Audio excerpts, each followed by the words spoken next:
जन्माष्टमी के अवसर पर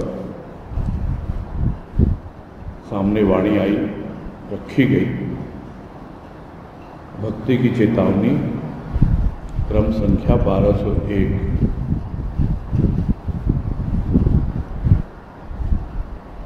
और इसमें कह रहे हैं गुरुदेव, काले में कृष्ण देखना महासाधना। काले में कृष्ण देखना महासाधना। संसार काला, कृष्ण प्रेम। संसार काला, कृष्ण प्रेम।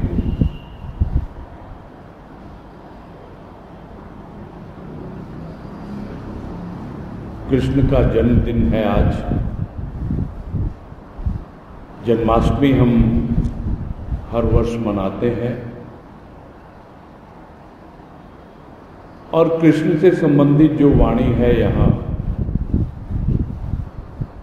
ये कृष्ण का जीवन है, संपूर्ण जीवन। क्योंकि कृष्ण श्याम वर्ण थे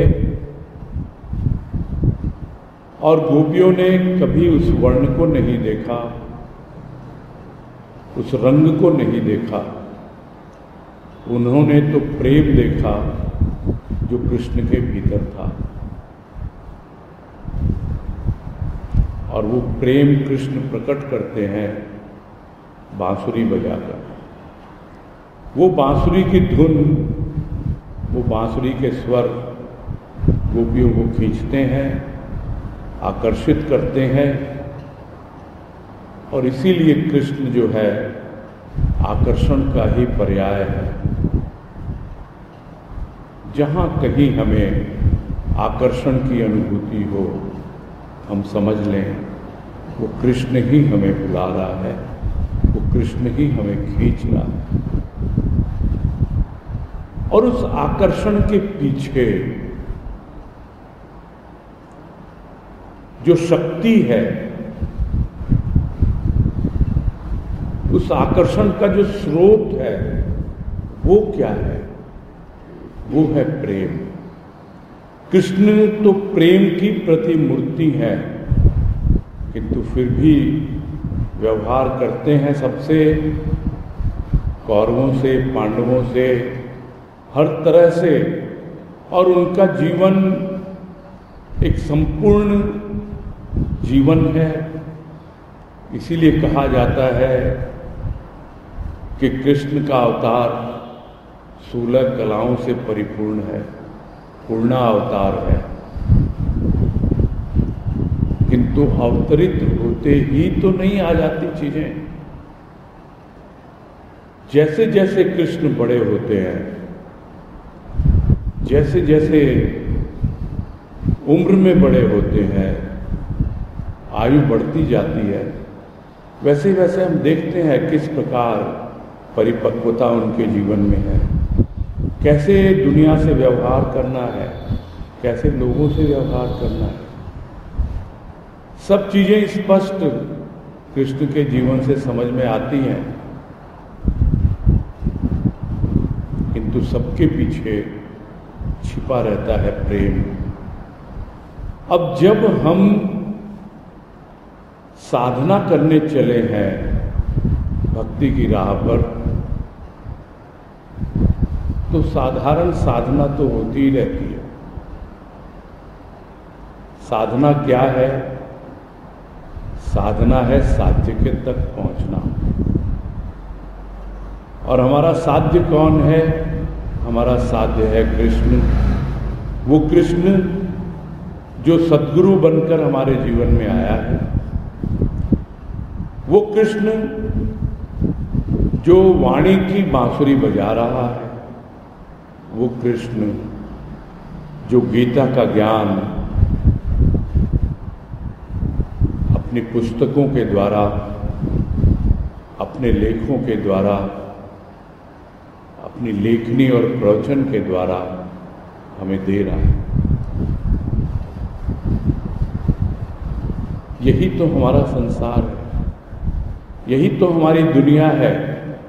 और इसी में हम साधना करते हैं और उस साध्य तक पहुंचना चाहते हैं, और साधन मिला है हमें सत्संग। तो सत्संग करते जाएं और अपने आप को साध्य तक पहुंचाते जाएं। जिस दिन हम बाकी का जो संसार है, ये जो दुनिया है, ये जो संसार है, जिसे हम कहते हैं यह तो पूरी तरह से धोखा है, माया है। माया क्या होती है? धोखा होता है, ठगा जाता है प्राणी माया के द्वारा। तो ये संसार क्या है? ये तो काला है। काले से मतलब पूरा विकार से भरा हुआ है, और धोखा और ठगी यही सब हम देखते हैं दुनिया में। किंतु क्या इसलिए हम अपना साधन और साध्य सब भूल जाएं? हमें तो घर परिवार में रहकर, समाज में रहकर, तभी तो हमें साधना करनी है। और जब हम वो साधना करते हैं और उस प्रेम के द्वारा करते हैं, तब हमें समझ में आता है कि हमारी जो लड़ाई है वो कोई किले की लड़ाई नहीं है। हमारी लड़ाई जो है वो मैदान की लड़ाई है। किले में तो किलाबंदी, घेराबंदी करके बंकर बना के बैठ जाते हैं लोग शत्रु से बचने के लिए। जिस तरह लोग आश्रम बना के बैठ जाते हैं, अपना अलग अलग पंथ बनाते हैं, और उस तरह वो साधना फिर भी कठिन नहीं है। किंतु संसार में रहकर सबसे उसी तरह व्यवहार करके उसमें से प्रेम को ढूंढ लेना, उसमें प्रेम की अनुभूति कर लेना और उसी को अपना साधन बना लेना, यह तो महासाधना कहलाएगी। तो गुरुदेव यही कह रहे हैं कि काले में कृष्ण को देखना महासाधना। यह संसार काला है, यह सबको समझ में आता है, किंतु यह कृष्ण मैं है। तो वो कृष्ण है कौन? तो कहते हैं वो कृष्ण है प्रेम। जब हम प्रेम से भरे हुए होंगे तो अपने आप ही हमारी यात्रा अपने साध्य की ओर, अपने प्रभु की ओर सहज हो जाएगी, और फिर देखना सीखेंगे हम संसार में प्रेम ही प्रेम है। अभी तो हम अपने भीतर खोज रहे हैं, अपने भीतर के संसार में वो कृष्ण को खोज रहे हैं प्रेम के माध्यम से। जब पूरे संसार में, बाहर में हम पत्ते पत्ते पर उस परमात्मा की अनुभूति करेंगे, कण कण में उस कृष्ण को देखेंगे, तभी हम जान पाएंगे कि यह हमारी साधना कितनी पूर्ण हुई और अभी भी कितनी बाकी।